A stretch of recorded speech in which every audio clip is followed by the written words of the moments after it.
Hello, sir. Good, how are you? Buckle in and we'll hit the road. I'm going to scooch up while you're doing that. Just in case the Mach-E comes back behind me. What happens is a lot of people are doing the Mach-E and then they cycle into this. Makes sense, makes sense. Which one's I feel like I buy faster? this before the Mach-E, to be honest. I'll do my. Let me do the launch here, and then you tell me what you think. I'll tell you. All right. I know. I'm gonna have to hold on to something. All right, you ready? Oh yeah. Oh my god.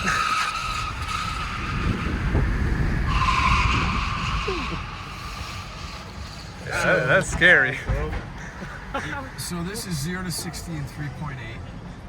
That's like sports cars. And the Mach-E's 0 to 60 in 3. So did the Mach-E feel a little faster? A little bit, but you know, it's so hard to tell with those numbers. Like they're so incredibly close. Well, the other thing that's hard is this, because it's so big, It feels, I think. the sensation of speed's even greater than this. Yeah. Just because it's so big. Yeah. I was gonna say the mass, you can feel it, like especially with the braking. Oh yeah. Oh yeah, it felt like. I mean, this is 6,500 pounds. So 580 horsepower, 775 torque, 300 miles of range on a full charge. I think I would take this over the Mach-E, yeah.